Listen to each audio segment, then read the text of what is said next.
하나님의 말씀은 고린도 후서 9장 1절에서 9절입니다. 고린도 후서 9장 1절에서 9절 한 목소리로 합독하십시다. 성도를 섬기는 일에 대하여는 내가 너희에게 쓸 필요가 없나니 이는 내가 너희의 원함을 압니다. 내가 너희를 위하여 마게도냐인들에게 아가야에서는 1년 전부터 준비하였다는 것을 자랑하였는데 과연 너희의 열심이 퍽 많은 사람들을 분발하게 하였느니라. 그런데 이 형제들을 보낸 것은 이 일에 너희를 위한 우리의 자랑이 헛되지 않고 내가 말한 것 같이 준비하게 하려 함이라. 혹 마게도냐인들이 나와 함께 가서 너희가 준비하지 아니한 것을 보면 너희는 고사하고 우리가 이 믿던 것에 부끄러움을 당할까 두려워하노라. 그러므로 내가 이 형제들로 먼저 너희에게 가서 너희가 전에 약속한 연보를 미리 준비하게 하도록 권면하는 것이 필요한 줄 생각하였노니 이렇게 준비하여야 참 연보답고 억지가 아니니라. 이것이 곧 적게 심는 자는 적게 거두고 많이 심는 자는 많이 거둔다 하는 말이로다. 각각 그 마음에 정한 대로 할 것이요 인색함으로나 억지로 하지 말지니 하나님은 절견내는 자를 사랑하시느니라. 하나님이 능히 모든 은혜를 너희에게 넘치게 하시느니 이는 너희로 모든 일에 항상 모든 것이 넉넉하여 모든 착한 일을 넘치게 하게 하려 하심이라. 기록된 바 그가 흩어 가난한 자들에게 주었으니 그의 의가 영원토록 있느니라 함과 같으니라. 아멘. 지구촌 곳곳이 물폭탄을 맞고 있습니다. 카리브해 중남미, 이제 북미와 또 이제 남미 그 사이에 있는 이 중남미 지역이 간혹 이 관광 소개를 하면서 EBS 같은 경우에 테마 여행인가 이런 것들로 해서 이제 각 지역마다 여행하는 분들이 가서 사진을 찍어서 이렇게 동영상 찍어서 보여주는 그런 걸 보면 멕시코라든가 이런 중남미가 굉장히 아름다운 그런 이렇게 지역인 것을 볼 수 있습니다. 이번에 보니까 허리케인 어마가 지나가면서 그 카리브해에 이제 어마가 지나가기 전의 영상과 또 지나가고 난 다음의 영상을 이렇게 우주선에 이제 그 유인 우주선 사람이 타고 있는 우주선에서 이 사람이 사진을 찍은 거예요. 그러니까 이 땅에 있는 뭐 30cm 그까지 다 이렇게 잡아낼 정도로 아주 그런 어떤 카메라를 가지고 찍어내는데 60%가 완전히 폐허가 되었다 그렇게 말합니다. 완전히 뭐 폭탄이 지나간 것처럼 그런 식으로 그 아름다웠던 카리브해가 완전히 폐허가 된, 그래서 우주 위에서 찍은 그런 영상조차도 그런 모든 모습들이 드러날 정도로, 그러면서 이 미국의 플로리다 같은 경우에 2천만 명에게 이제 대피를 준비해라 하면서 한 500만 명 이상이 우리나라 명절 되면 이렇게 뭐 몇천만 명이 이동한다 하는 것처럼 대이동을 하는 그런 모습을 아마 여러분 방송을 통해서 보았을 겁니다. 완전히 도시가 물에 잠기고 또 시속 260km에서 280km 되는 그런 강한 바람이 지나가면서 집들이 다 날아가고 뭐 자동차 할 것 없이 완전히 다 부서지는 그런 모습을 우리가 보았습니다. 지난 월요일 그저께는 우리 부산 지역을 중심으로 하루에 300mm 넘는 비가 내려서 자동차들이 그냥 물에 잠기고 또 사람이 이렇게 또 죽는 그런 모습들을 봤는데, 이탈리아 지역에도 해안 지역과 뿐만 아니라 로마 지역에도 수도 아닙니까? 거기에도 비가 많이 내려서 사람이 목숨을 잃는 그런 일이 있고 이제 도로가 완전히 물에 잠기는 이런 일이 있었습니다. 한 보름 한 달 전에는 인도와 또 그런 그 남아시아 그 지역에도 홍수 때문에 1200명이 넘는 사람들이 목숨을 잃었다. 그런 보도를 우리가 보았을 겁니다.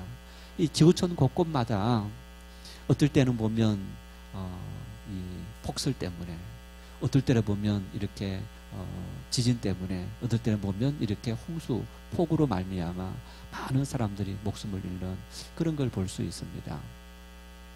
1990년대에 제가 처음 신학을 이렇게 시작할 때, 이제 그럴 때 우리 교회 학교 교재로 어떤 것이 많이 사용이 되어졌느냐 하면 환경과 관련되어서, 그래서 하나님께서 창조하신 동산이다. 이제 그런 그 관련되어서 하나님의 창조하신 동산을 우리가 잘 관리해야 된다. 이제 그런 교회 학교 여름 성경학교 프로그램들이 굉장히 많이 이렇게 홍보되어지고 또 가르쳐졌던 그런 모습을 볼 수 있습니다.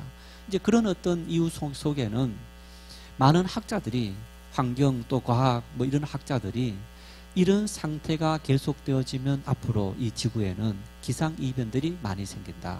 왜 그런 겁니까? 이산화탄소가 많이 이렇게 배출되어서 우리 이 지구를 감싸고 있는 오존층이 이렇게 파괴되어지고, 그러면서 이제 북극의 얼음들이 녹아지게 되고, 그러면서 이 지구의 기온을 올려서, 그러면서 기상이변들이 많이 생긴다.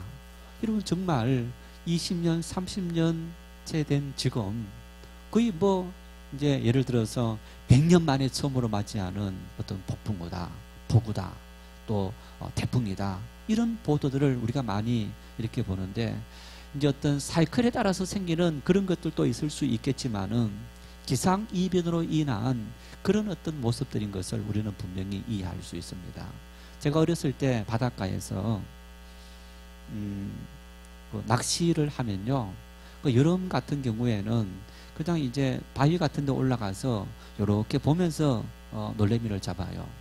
사람이 이렇게 보면 놀미가 많이 이렇게 지나갔는데 해초들도 많이 있고, 그러면서 조개들 같은 것도 많았는데, 지금은 이제 한 뭐 10년여간 여름에 안 가봐서 잘 모르지만은 한 번씩 명절에 가서 바닷가를 가보면 그 모든 바닷가에 해초가 사라져버리고 모래로 다 덮여 있는 그런 모습을 볼 수 있습니다. 그 정도로 이런 환경이 엄청나게 파괴되었다는 것을 우리는 볼 수 있습니다.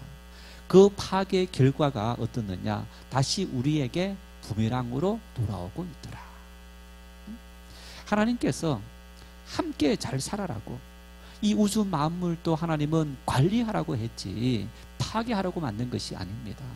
여러분, 자, 너와 내가 함께 잘 사는 것이 행복한 겁니까? 나 혼자, 너는 못 살고 나 혼자 잘 사는 것이 행복한 겁니까? 한 분은 한 15년 넘은 것 같아요. 한 20년 정도 된 것 같아요. 신방을 갔는데, 한 아파트는 민간 건설업자가 지은 아파트입니다. 또 같이 붙어있는 이 옆에 아파트는 뭡니까?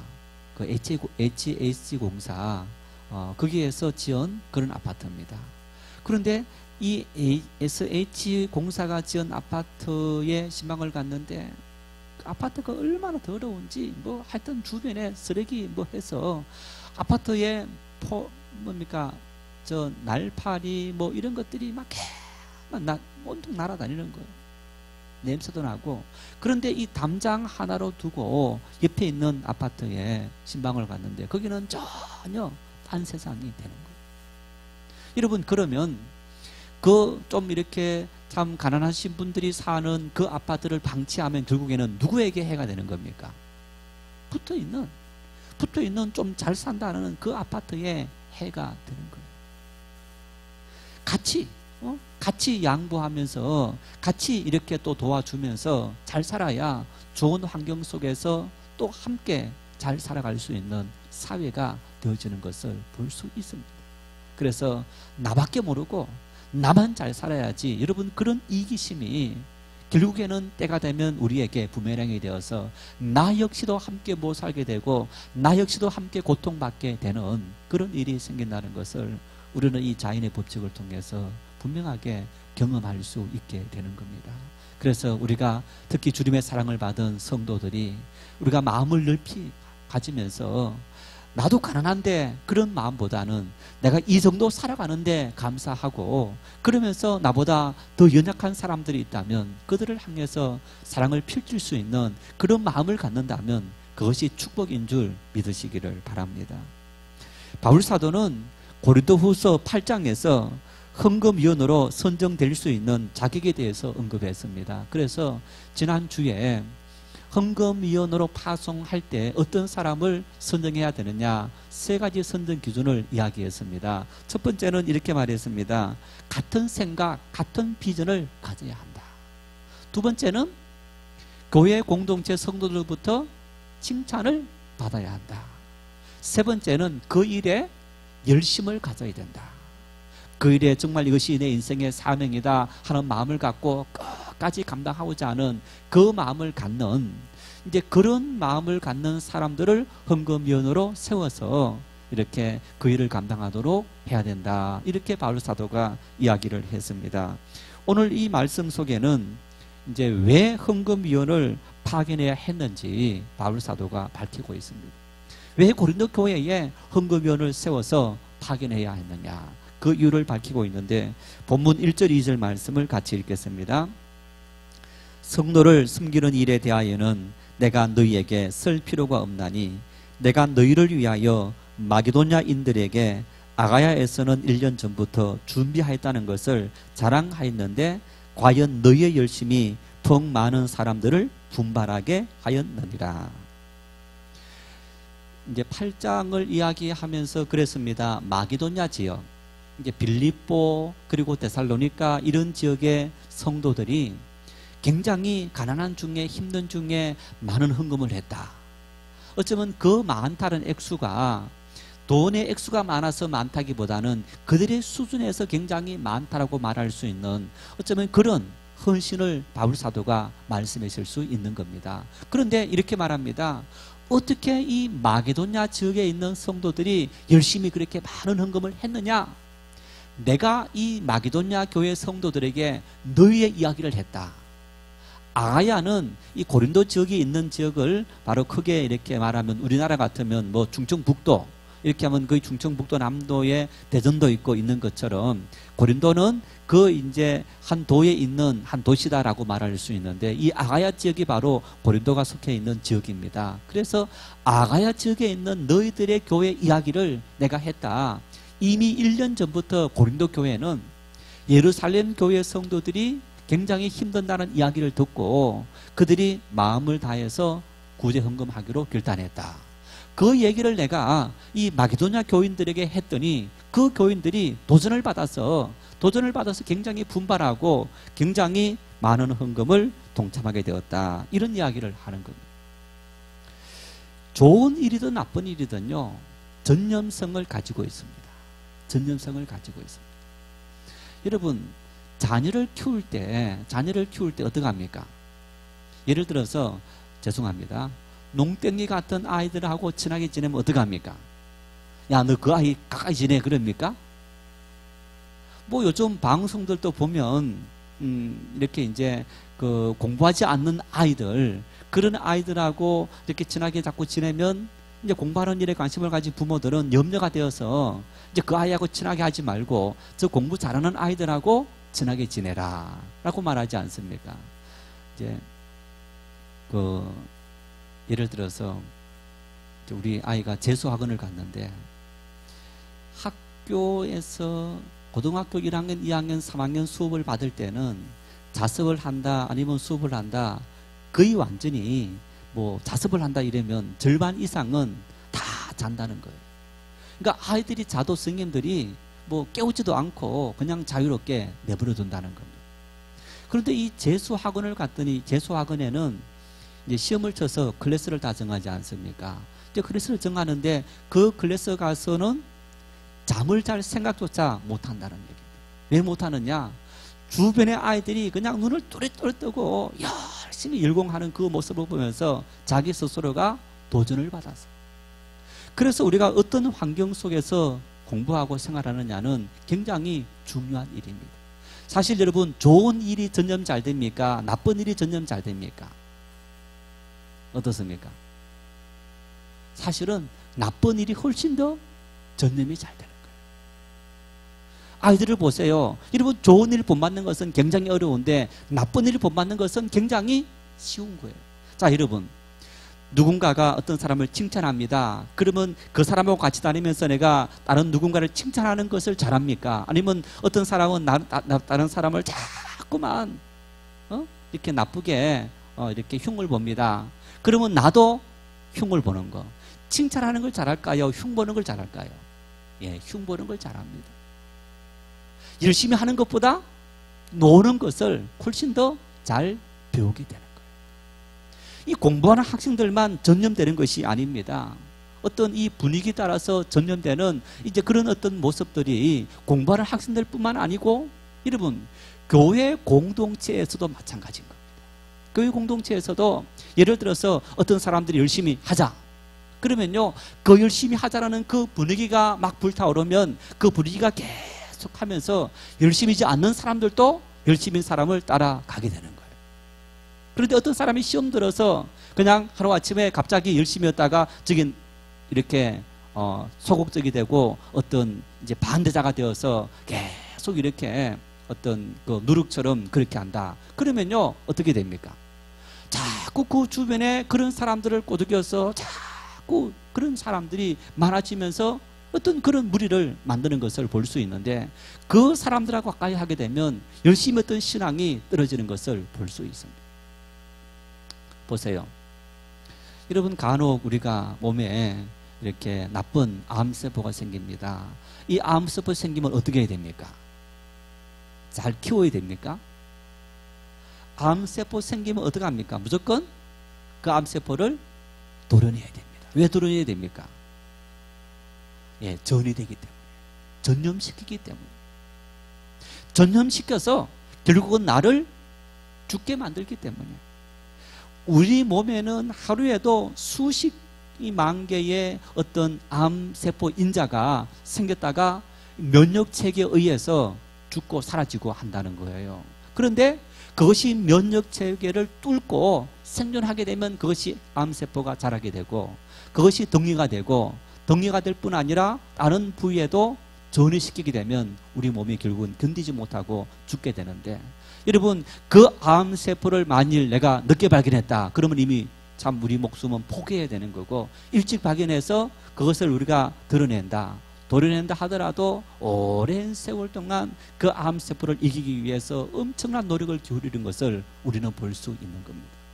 이 정도로 우리가 삶을 살아가는 여러 가지 많은 일들 속에는 어떤 소문이라든가 분위기라든가 그 모든 것들이 한번 어떤 바람을 불어서 타게 되면 그 분위기에 의해서 잘 될 수도 있고 못 될 수도 있고 그래서 그 분위기 타는 것이 굉장히 중요합니다. 여러분 분위기 하면 우리 아마 기억날 겁니다. 2002년도에 한일 월드컵. 한일 월드컵에서 우리나라가 4강, 4등을 했지 않았습니까? 터키하고 3, 4등 이제 경기에서 우리나라가 져서 4등을 했는데 4강에 들었다. 많은 그 축구 전문가들은 그런 말을 합니다. 앞으로 1세기 안에 100년 안에 우리나라가 다시 세계 월드컵에서 4강 안에 드는 일은 없을 거다. 그렇게 말할 정도로 기적 같은 일이 일어났다는 겁니다. 그 기적이 어떻게 일어나는 겁니까? 우리나라 축구사에 외국인이면서 영국인 사람이 있습니다. 누굽니까? 예, 히딩크. 히딩크가 감독이 우리나라에 와서 이제 옛날 우리 감독들은 지금도 마찬가지입니다만은 이제 친선 경기를 하면 우리보다 비등한 나라든지 못한 나라하고 많이 합니다. 그런데 히딩크는 뭐 프랑스, 영국 우리보다 훨씬 잘하는 그런 나라 하고 하면서 5대0, 5대1 계속적으로 지는 거예요. 그러면서도 계속 이렇게 그런 경기를 하면서 어찌 보면 선수들을 특화시키는 겁니다. 모든 분야 잘하는 선수가 아니고 한 분야에 잘하는 선수들 그런 선수들을 세워서 굉장히 할 수 있다라는 그런 분위기를 만들어내고 여러분 그때 제 기억에 그 운동장 또 이 공무원 또 광장 뭐 교회당 뭐 이런 아마 많은 어떤 단체들의 사람들이 모여서 응원했는데 최대 인원 모였을 때가 700만 명이 모였다는 거예요. 여러분 엄청난 숫자인 거예요. 집에서도 봤겠지만은 집에서 보는 숫자 빼고 어떤 그런 광장에 모인 사람들 그 모인 사람들이 700만 명이다. 엄청난 응원의 열기. 대한민국 하면서 여러분 기억나시죠? 다 빨간 티 입고 다니고 그런 기억이 나요. 이제 우리나라 이겼습니다. 제가 살았던 아파트 바로 이 앞이 편도 4차선, 그러니까 8차선의 넓은 도로였어요. 그 저희가 15층에 살았기 때문에 이제 소음들이 위로 다 들리는데 그 6월달 그때 보면 아이들이 그 편도 8차 이제 8차선 왕복 8차선 도로에서 막 축구를 하는 거야. 여러분 아이들이 거기서 막 볼을 차면 지나다니는 차들이 어떡합니까? 난리 나죠. 난리 하나도 안 났습니다. 그 정도로 막 분위기가 확 뜬 거예요. 우리나라에서 하면서 정말 그렇게 분위기를 띄워서 우리 선수들이 정말 기적 같은 그런 드라마를 만들어냈다. 이게 바로 전념되어지는 분위기가 전념되어졌을 때에 그런 역사가 일어나는 것을 우리는 볼 수 있는 겁니다. 바울 사도는 바로 그런 이야기를 하는 겁니다. 고린도 교회 아가야 지역에 있던 교회가 가난한 예루살렘 교회를 위해서 구제헌금한다라는 어떤 그런 소식을 듣고 내가 그 소식을 이 마게도냐 교회에 전해줬는데 그 소식을 들은 이 마게도냐 교회 성도들이 우리도 하자라는 어떤 그런 도전의식과 함께 그런 어떤 분위기를 타면서 아주 열심히 이런 일에 참여했다. 이렇게 이야기하는 거예요. 여러분 그래서 우리가 인생을 살아가며 또 믿음의 생활을 하면서 누구를 만나느냐는 어린 아이 때만 중요한 것이 아닙니다. 죽는 그 순간까지 우리가 누구를 만나느냐는 굉장히 중요합니다. 어떤 분이 병들었습니다. 병원에 입원해 있는데 어떤 기사를 보았더니 긍정적인 생각을 해라. 그런 기사를 보았습니다. 이제 그때부터 이분이 자기 병상에 찾아와서 문명하는 사람들에게 나에게 절대로 부정적인 이야기는 전달하지 말아라. 그리고 여러분 병실에 보면 뭐가 텔레비전이 있죠, 그죠? 텔레비전을 보면 우리 남자들은 대다수 뭘 봅니까? 뉴스를 많이 봅니다. 여러분 뉴스를 보면 좋은 이야기 많습니까? 나쁜 이야기 많습니까? 예, 80%가 나쁜 이야기입니다. 뉴스에 여러분 누가 선응을 했다 그런 이야기는 정말 그 1시간을 한다 이러면 1시간 중에서 한 5분 채 될까요? 거의 대다수가 사기쳤고 뭐 했고 전부 부정적인 어떤 그런 신문도 마찬가지입니다. 그래서 이분이 신문 딱 끊고 그러니까 신문을 이렇게 병실에 갖고 오지 못하게 하고 뉴스도 딱 끊고 그러면서 이 사람에게는 부정적인 이야기를 옮기지 말아라 하면서 긍정적인 생각을 자꾸 하려고 했는데 1년 만에 정말 고칠 수 없는 병에서 회복되었다는 것. 그 정도로 우리가 어떤 사람을 만나고 어떤 생각을 하느냐는 굉장히 중요한 일입니다. 우리 믿음의 일에 있어서도 마찬가지입니다. 여러분 그래서 우리가 열심히 하려고 하지 않는 사람들 보면서 나도 적당히 해야지 그 마음은 결국은 나를 병들게 만드는 거예요. 열심히 하시는 분들을 보면서 나도 저 사람처럼 열심히 해야지 그 마음을 품고 살아갈 때 여러분 그것이 우리의 삶을 행복하게 만들고 기쁨으로 모는 그런 삶이 되어지는 겁니다. 수협에 왔더니 우리 교인들이 많은데 도대체 거의 안 나타나고 아무도 없는 것 같더라. 남성들이 별로 없어요. 여러분 남성들이 여성들이나 다 같이 이렇게 뭐 퇴근하고 이제 피곤한 건 다 마찬가지 아니겠습니까? 그럼에도 불구하고 나타나지 않습니다. 그러면 야 남자는 수협에 안 노는가 보다 노지 말아야지. 그런 분위기 타게 되면 결국 누구 손해입니까? 그분 손해인 거예요. 한 사람이라도 오는 사람이 있다면 그분을 보면서 나도 저 사람처럼 열심히 해야지 그 마음을 품을 때에 우리 신앙이 성숙되어지고 우리가 하나님 앞에서 은혜로운 삶을 살아갈 수 있게 되는 거예요. 자, 그런데 바울 사도가 이렇게 말합니다. 이렇게 마게도냐 교회에 도전을 주었던 고린도 교회 너희들이 어떤 상황 속에 빠져 있느냐?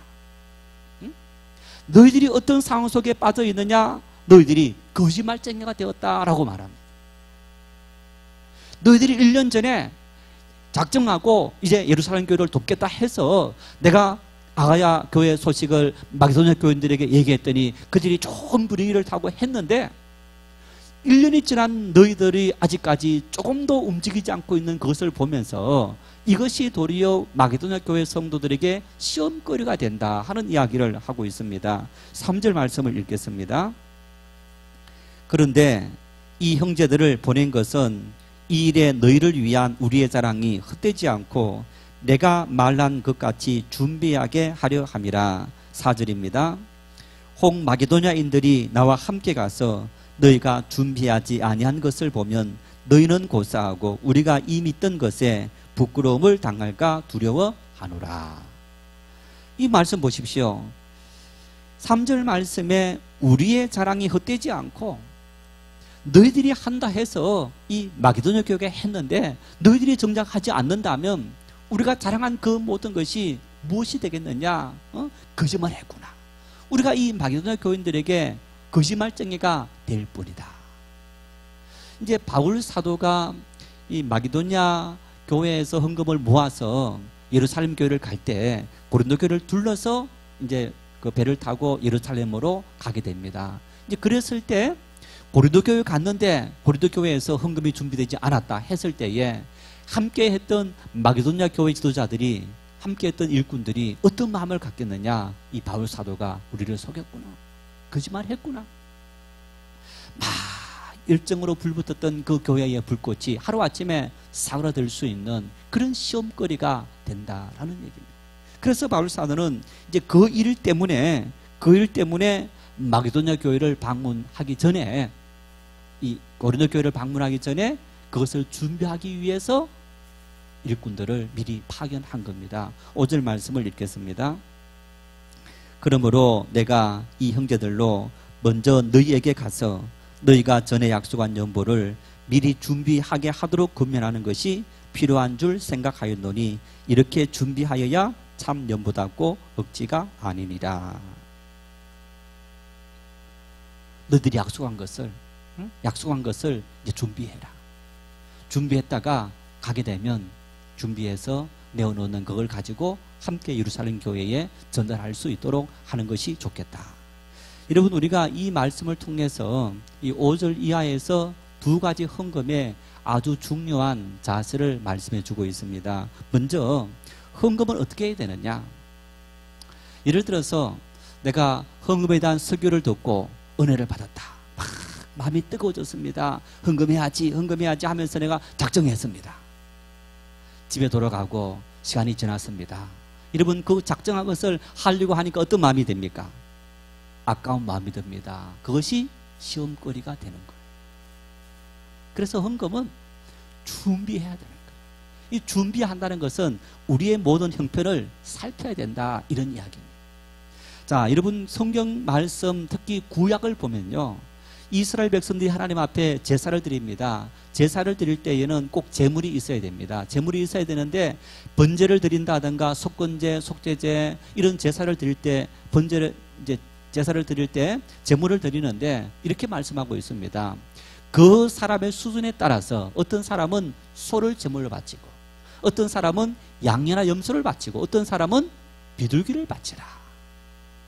만일 집 비둘기로 안 된다면 산 비둘기를 바쳐라. 그 얘기는 이제 그 사람들의 어떤 생활 수준에 따라서 그 수준에 맞는 제물을 하나님 앞에서 바치라, 그렇게 말하는 겁니다. 그래서 저 사람이 이만큼 하니까 나도 이만큼 한다, 그런 것이 아니고 그 사람의 형편과 수준과 그리고 모든 것에 맞추어서 그 헌금을 하는 것이 좋다라는 것이 바로 오늘 바울 사도가 준비된 헌금을 해야 한다라는 말씀의 의미인 겁니다. 계속 말씀을 드리지만 예수님께서 예루살렘 성전 앞에서 사람들이 헌금하는 헌금 바구니 앞에 앉았습니다. 그러면서 유심히 살펴보다가 제자들에게 말합니다. 이 여성이 드린, 가난한 과부가 드린 두 엽전이 가장 많은 금액이다. 아니, 다른 사람은 많은 금액을 넣었는데 어떻게 그렇게 말할 수 있습니까? 다른 사람은 많은 중에 일부를 넣었지만은 이 사람은 자신의 가진 전부를 바쳤기 때문이다. 그러니까 이 물질이라는 것은 그 사람의 수준에 따라서 가치가 달라지는 겁니다. 그래서 내 수준에 맞는 그 가치에 맞도록 해라라는 이야기입니다. 자, 여러분, 우리 회비 거추죠. 회비. 여전도의 권사에 뭐 이런 회비 하죠. 회비 여러분 얼마씩 합니까? 우리 권사의 회비 얼마 하죠? 10,000원. 다 똑같이 합니까? 성경적입니까? 비성경적입니까? 예? 네, 비성경적. 그런데 왜 비성경적으로 합니까? 그게 공평합니까? 공평한 게 아닙니다. 그래서 회비를 정할 때, 자, 알아서 하시오 하는 것이 가장 성경적인 겁니다. 아, 나는 2만 원 할 수 있다. 나는 권사일을 위해서 전대로 2만 원 하겠다. 나는 5천 원밖에 못하고, 나는 1,000 원밖에 못하겠다. 그러면 1,000원 하는 거예요. 제가 그 남성교회나 예전도에 하는 걸 봤어요. 어떤 이제 회원은, 남성교 회원은 5만 원을 합니다. 어떤 회원은 5천 원을 합니다. 10배 차이를 내고 하는 거예요. 5만 원 하신 분은 저 사람이 5천 원에 신경 쓰지 않습니다. 내 수준에는 이 남성교회를 위해서 5만 원 정도는 월회비 바치는 것이 옳다. 5만 원 바치는 거예요. 여러분, 그것이 성경적인 방법인 거예요. 그래서 우리 건사의 회비 10,000원 할 때니까 무조건 다 만 내시오. 어떤 분들은요, 생활비가 그저 몇십만 원밖에 되지 않는 분들이 있는데 건사 회비 10,000원 내야지, 예전도 회비 10,000원 내야지, 헌금해야지, 정말 힘들 수 있는 거예요. 그래서 그런 모든 일들에 그 수준에 따라서, 그리고 사역이 많다 이러면 조금 능력이 되시는 분들은 좀 더 내어서 같이 참여하는, 이것이 성경적인 헌금 방법인 겁니다. 그래서 오늘 이 말씀 속에 준비된 헌금을 해야 된다는 얘기는 우리의 형편에 맞는 그런 헌금을 해라 하는 의미가 되겠습니다. 그런데 여러분, 이 헌금에 대해서 이런 의미가 있습니다. 헬라 말로 이 오늘 성경에는 연보다라고 말을 하고 있는데, 이 연보라는 말은 율로기아라는 말입니다. 헬라 말 율로기아다. 그런데 이 말은 축복, 은사라는 뜻이 있다는 얘기입니다.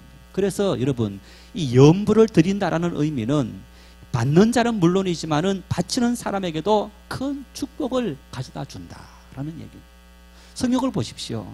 여러분, 성경을 보면요, 이 헌금을 바친다는 것은 헌신을 의미합니다. 또 청지기의 사명을 의미합니다. 그러면 성경에 나타나는 많은 말씀들이 우리가 헌신한 일들에 대해서, 여러분, 성경은 헌신하고 너희들이 그냥 이렇게 희생해라 하는 걸로 끝나는 겁니까? 아닙니다. 누가 갚아주는 겁니까? 하나님께서 다 갚아주신다는 거예요. 잠언서 11장 25절 말씀에 구제를 좋아하는 자는 풍족하여질 것이요 남을 윤택하게 하는 자는 자기도 윤택하여 지리라. 하나님의 원리라는 얘기입니다. 하나님께서 인생을 만드신 삶의 원리라는 얘기입니다. 내가 있는 것으로 구제하면 하나님께서 나로 하여금 계속 구제를 할 수 있도록 나의 손길 위에 은혜를 주시고, 내가 정말 다른 사람을 윤택하게 하는 그런 삶을 살아가면, 윤택한단 말이 무슨 말입니까? 기쁘게 만들고 행복하게 만드는 삶을 살아가면 누가 행복하는 겁니까? 내가 행복하다. 내가 행복하다. 여러분, 다른 사람 심각하게 만들면 누가 심각합니까? 내가 심각한 거예요. 다른 사람 분노하게 만들면 누가 분노가 먼저 생기는 겁니까? 내가 분노가 먼저 생기는 거예요. 성경의 원리인 겁니다. 부정적인 것뿐만 아니고 긍정적인 것 역시 마찬가지입니다. 그래서 6절 말씀에 이렇게 말씀합니다. 같이 읽겠습니다. 이것이 곧 적게 심는 자는 적게 거두고 많이 심는 자는 많이 거둔다 하는 말이로다. 준비된 헌금을 해라. 그런데 이것이 적게 심는 자는 적게 거두고 많이 심는 자는 많이 거둔다 하는 말이로다. 이러면 이 말 의미가, 이런 의미가 있습니다. 자, 농부가 밭에 이제 그 파종을 합니다. 씨앗들을 뿌립니다. 여러분, 씨앗들을 뿌릴 때 조금 뿌립니까? 많이 뿌립니까? 어떻게 합니까? 조금 뿌리면 어떻게 됩니까? 나중에 조금밖에 안 올라옵니다. 제가 어릴 때 청소년 때 이렇게 그 보리, 밀, 이제 그 농사를 같이 이렇게 간혹 도와줄 때가 있었는데, 이렇게 이제 고랑을 다 해서 뿌릴 때 보면, 아까 봐서 이렇게 하면, 야, 왜 그렇게 하면서 그냥 쭉쭉 그냥 많이 뿌리는 거예요. 나중에 보면 어떻습니까? 그 많이 뿌린 그 씨앗들에서 많은 줄기들이 올라오게 되는 거예요. 이 말씀, 적게 심는 자는 적게 거두고 많이 심는 자는 많이 거둔다. 그 얘기는 농부가 밭에 씨를 뿌릴 때는 아끼지 말아야 된다는 얘기, 아낌없이 뿌리라는 얘기입니다. 그것이 바로 우리에게 큰 열매로 다가온다. 그래서 하나님께서 우리에게 주시는 이 모든 것을 우리가 아깝다 그 마음 가지지 말고, 이 모든 것이 바로 심은 대로 거둔다. 하나님께서 나에게 모든 것을 다 갚아주신다. 그 마음을 가지고 우리가 힘써 이 모든 사명을 감당해라. 오늘 바울 사도는 그렇게 이야기하고 있습니다. 두 번째는 7절 말씀입니다. 같이 읽겠습니다. 각각 그 마음에 정한 대로 할 것이요 인색함으로 나 억지로 하지 말지니 하나님은 즐겨내는 자를 사랑하시느니라. 어떤 마음으로 헌금해야 되느냐? 즐거운 마음으로 해라. 인색함 없이, 인색한 마음 없이 즐거운 마음으로 헌금에 참여해야 된다. 오늘 바울 사도는 두 가지를 말하고 있는 거예요. 두 번째 바로 즐거운 마음으로, 기쁜 마음으로. 내가 이것을 하나님 앞에 드릴 때 여러분 이제 우리 첫 번째 살펴보았지만은 뿌린 대로 거둔다라는 것처럼 어떤 그 뿌린 대로 거뒀을 때 가을이 되면 나에게 많은 것으로 되돌아오리라. 어떤 그런 기대가 있기 때문에 여러분 농부가 참 이렇게 할 때는 어떤 그런 이 소망을 가지고 뿌리는 것처럼 즐거운 마음으로 이 모든 것을 감당해라 라는 어떤 그런 이야기를 하는 것을 볼 수 있는 겁니다. 그래서 바울 사도는 말합니다. 8절 말씀에 하나님은 즐겨내는 자가 하나님 앞에서 은혜를 주신다. 8절 말씀 한번 읽어볼까요? 하나님이 능히 모든 은혜를 너희에게 넘치게 하시나니 이는 너희로 모든 일에 항상 모든 것이 넉넉하여 모든 착한 일을 넘치게 하게 하려 하심이라. 무슨 말씀입니까? 여러분 이 말씀에 너희로 모든 일에 항상 모든 것이 넉넉하여 모든 착한 일을 넘치게 하게 하려 하심이라. 이 말씀을 잘 보여주는 예화가 있습니다. 여러분 한 번씩 말씀을 드립니다마는 인류 역사상에 가장 많은 돈을 번 사람 록펠러라고 합니다.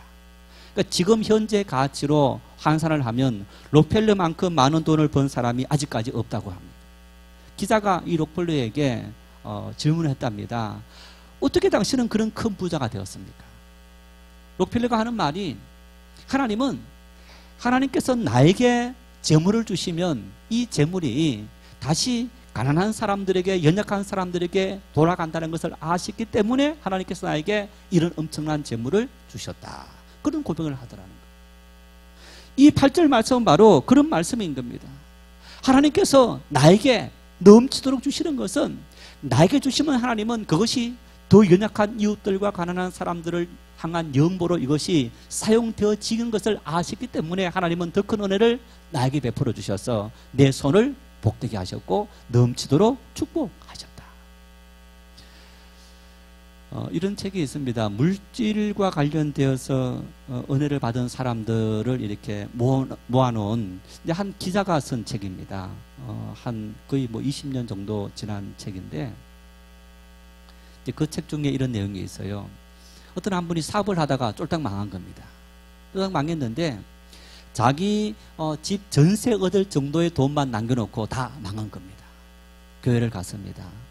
아프리카에서 선교하시는 선교사님이 와서 선교지 상황을 쭉 설명하면서 이 선교지에 이런 돈이 필요합니다.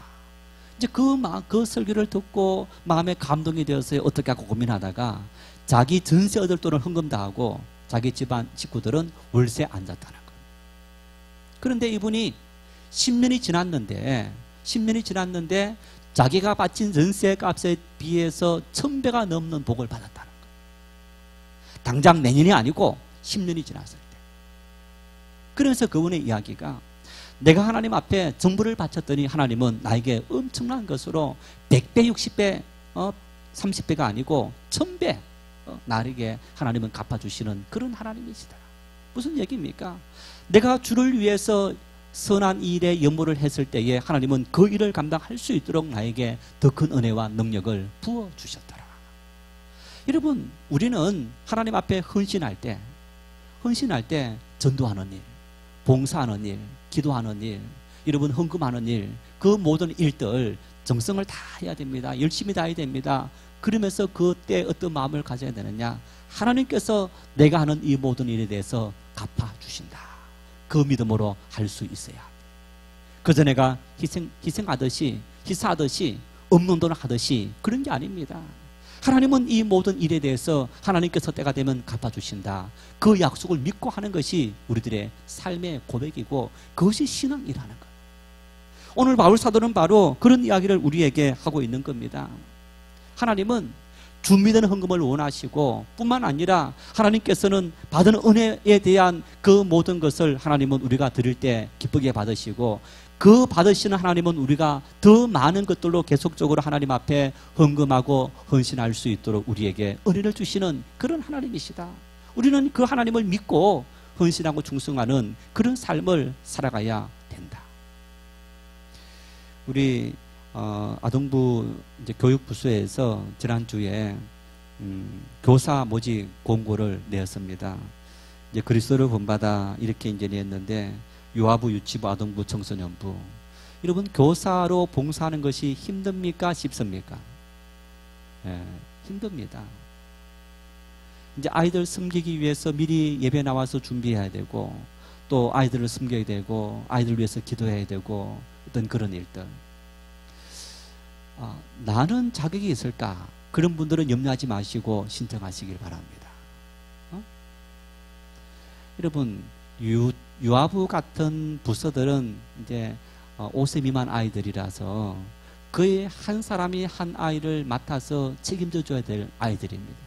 오줌 씨 마렵다 하면 가서요 오줌도 내주고 또 응도 해야 되고 뭐 그런 일부터 해서 아이들 하나하나를 챙겨줘야 되는 이제 그런 손길이 필요한데 여러분 거기에는 뭐 똑똑하다 그거 관계없어요.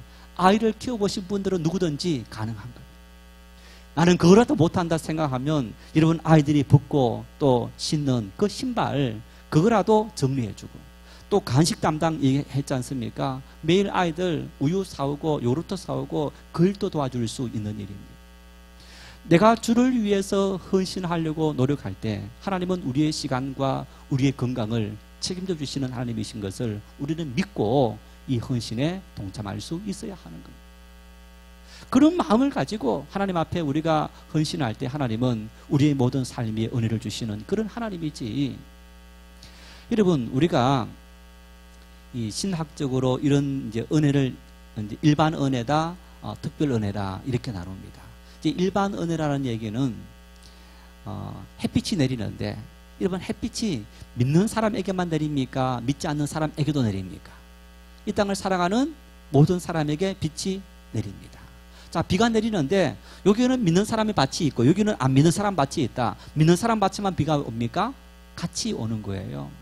햇빛을 내리고 비를 내리고 땅에서 지리게 올라오고 그 모든 것은 일반 은혜다라고 한다면 특별 은혜는 하나님의 자녀로 우리가 부름을 받았다라는 것은 특별 은혜라는 얘기입니다. 수많은 사람들 중에서 하나님께서 나를 구원해 주셨다. 얼마나 엄청난 은혜인 겁니까? 그런데 여러분 믿는 그리스도인 안에서도 우리가 은혜를 또 분리할 수 있는 겁니다. 어떻게 분류할 수 있느냐? 내가 구원받은 하나님의 백성이 되었다. 일반 은총, 일반 은총을 받았다라고 한다면 하나님 안에서 내가 특별 은총을 받을 수 있는 길이 있는데 어떤 길이 있냐? 정직의 사명. 내가 주를 위해서 헌신했더니 내 시간과 내 물질과 내 재능과 내 모든 환경을 들었더니 하나님께서 내 모든 것을 다 갚아주시더라. 그것은요 헌신, 우리의 수준이 일정 동안 올라갔을 때에 내리시는 그 은혜이다. 그래서 여러분 보십시오. 아브라함에게 하나님께서 주시는 축복이라든가 솔로몬에게 주신 축복이라든가 그 모든 축복들이 마치 물이 끓는 것처럼 물이 그냥 이렇게 불을 대표해서 물이 쭉 올라갑니다. 10도, 20도, 30도, 40도 몇 도 가야 끓습니까? 100도 가야 끓습니다. 99도까지 끓었다가 데폈다가 멈춰버리면 물이 끓지 않습니다. 100도 넘어가야 되는 거예요. 수준을 요구하는 겁니다. 하나님 앞에 우리가 하나님 앞에서 누리는 은총과 축복, 특히 복이라는 개념 속에는 믿음의 복뿐만 아니고 삶의 복은 하나님 앞에서 일정 수준까지 올라가는 그 수준의 헌신이 우리에게 담보되었을 때 하나님은 우리에게 은혜를 내리시는 그런 하나님이시다. 오늘 여러분 이 말씀들이 우리가 믿음의 삶을 살아가면서 오늘 바울 사도는 이미 오랜 2000년 전에 성도들이 물질 관련되어져서 시험 들었을 때 그 물질이 우리에게 어떤 의미가 있는지 말씀하시면서 성경 이미 구약 성경과 그리고 그 당시 하나님께서 우리에게 내리시는 그 복이 어떻게 임하는지 너무 분명하게 말씀하고 있는데 우리가 하나님께 정말 정성을 다하고 힘든 생활 가운데서 하나님께 드리는 때마다 하나님께서 이 모든 물질의 은혜를 주시고 복을 주신다라는 그 약속을 믿고 하나님께 드릴 때 그것이 은혜고 그것이 믿음이고 그것이 우리가 드려야 될 하나님 앞에서 충성이다. 그 마음을 가지고 우리가 이 믿음의 삶을 감당하고 물질뿐 아니라 삶의 모든 전 영역 속에서 우리는 그런 청직의 사명을 하나님께서 우리가 한 헌신에 대해서 갚아주시리라 그 약속을 믿고 헌신하고 충성하는 그런 우리 모두가 될 수 있기를 바랍니다.